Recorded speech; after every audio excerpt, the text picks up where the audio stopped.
Have you ever noticed that even though you take your daily stroll around the neighborhood, your legs still feel heavy and your bones feel just as brittle as they did a year ago?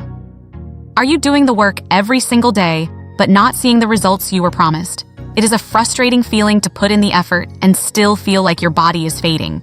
We have been told for decades that just getting our steps in is the ultimate secret to senior health. But what if I told you that the way most of us are walking is actually doing almost nothing for our hearts and bones? It might feel like you are doing enough, but there is a hidden culprit called the intensity gap that is keeping you from the strength you deserve.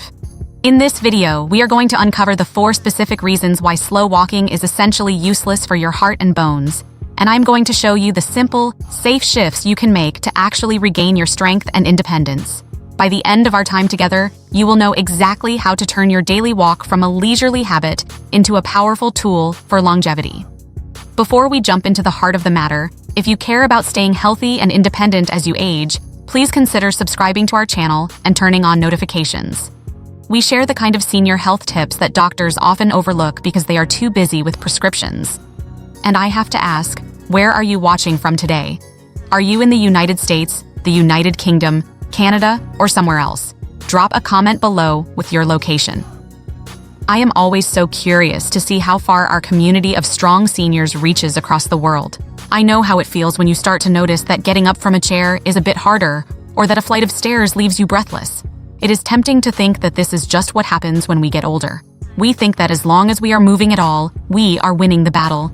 But the truth is that our bodies are incredibly efficient machines. If we do not give them a reason to stay strong, they will naturally try to conserve energy by letting muscle and bone density slip away. Growing older does not mean giving up. It means using smarter strategies. It is not too late to make a change, and the first step is understanding why that slow, comfortable pace might be a bit of a trap. The first big reason slow walking fails us is something scientists call the bone density threshold.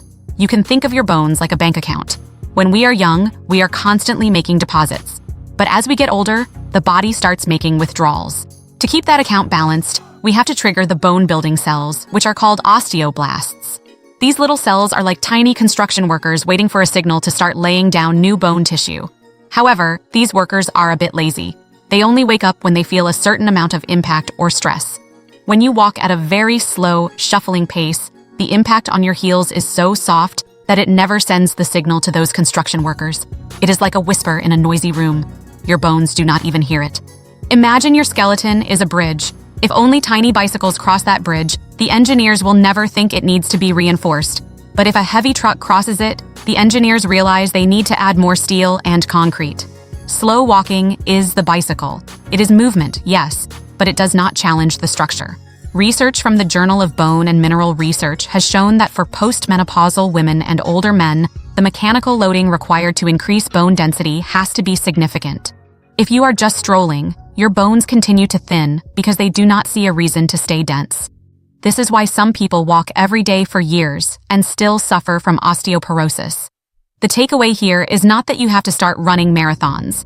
Instead, it is about adding a bit of purposeful stomp to your step, or increasing your pace just enough that your heels make a firm, solid contact with the ground. That firm contact is the alarm clock that wakes up those bone-building cells. Moving on to the second reason, let's talk about your heart.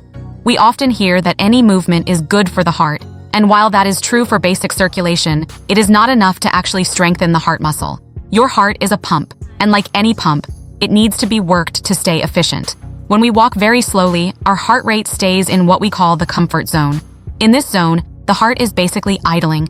It is like leaving your car in the driveway and letting the engine run without ever taking it out on the highway. The engine stays warm, but it never gets cleaned out, and the battery never fully charges.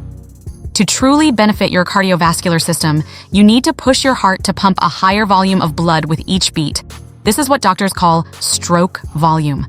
When you walk at a pace that makes you breathe just a little bit harder, your heart stretches and contracts with more force.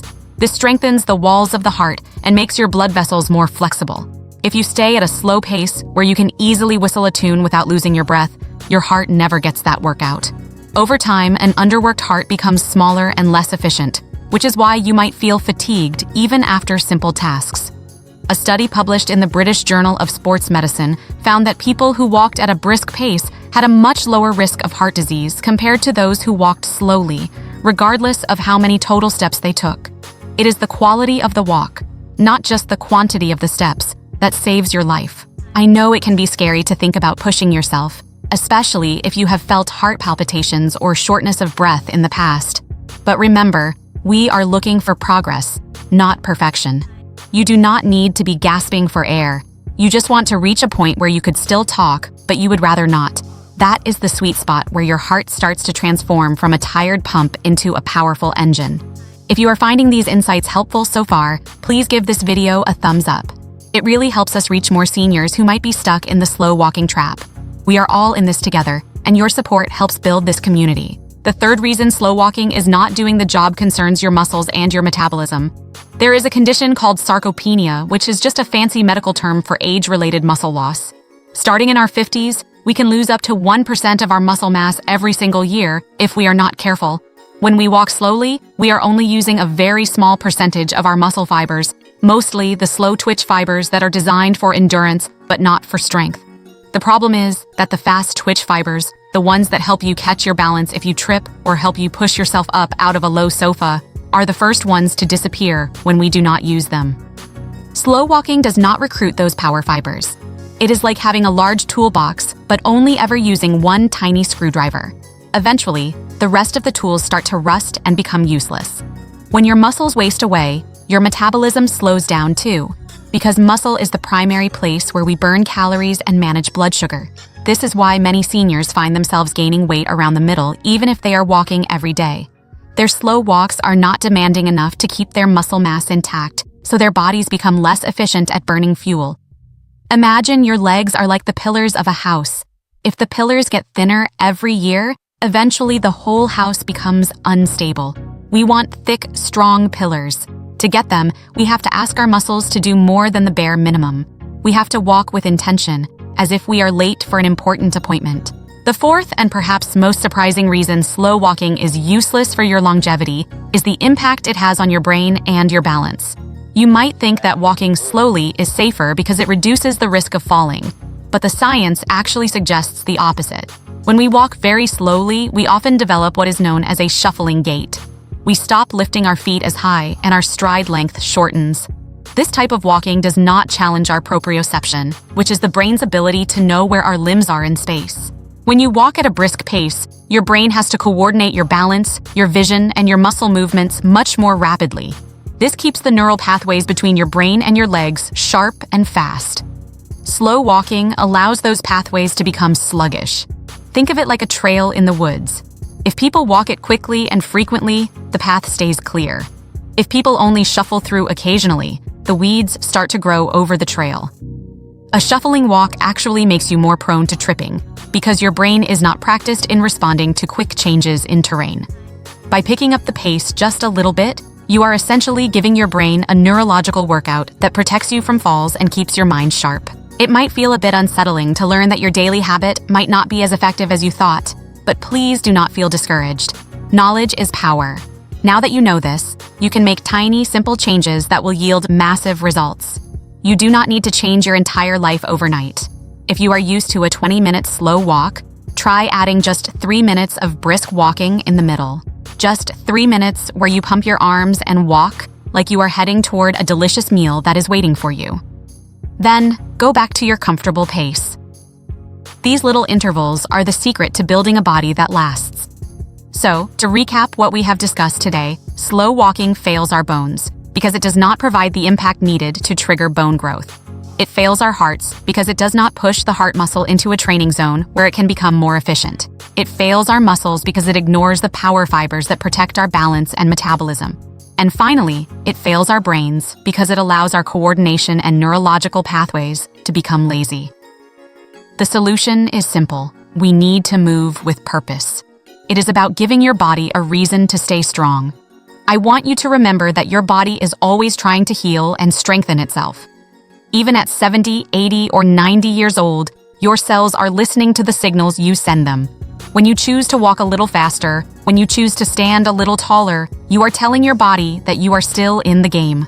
You are telling your heart that it needs to stay strong for the many years of life ahead of you.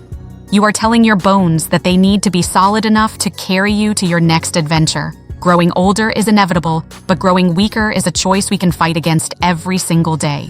I know there are days when your joints ache or when the energy just isn't there. I know it can be scary to push yourself when you feel fragile, but you are far more resilient than you give yourself credit for. Every small step you take, every time you choose to walk with a bit more vigor, you are taking charge of your health. You are choosing independence over dependence. You are choosing to be the person who can still play with the grandkids on the floor or walk through the park without needing to stop every 50 feet. That freedom is worth a little bit of extra effort. Now, I would love to hear from you. Which of these 4 points surprised you the most? Did you know that slow walking could actually affect your bone density in this way? Or perhaps you have already started adding some speed to your walks and have noticed a difference in how you feel. Share your story or any questions you have in the comments below. I read every single one of them, and our entire community benefits when we share our experiences and encourage each other. If this video helped you see your health in a new light, please hit the like button. It really does mean a lot, and it helps others find this information. And if you haven't yet, do subscribe and turn on those notifications so you never miss out on these science-backed tips for thriving in your golden years. If you are still with me and you are determined to stay strong and independent, type a 1 in the comments to affirm your commitment to yourself. If you are still feeling a bit unsure or have doubts, you can type a 0. I appreciate all your feedback because it helps me understand how to better support you. Stay strong, stay healthy, and remember that your independence is carried by your legs. Keep taking those small, purposeful steps for your health. They add up to giant strides in your freedom. I will see you in the next video.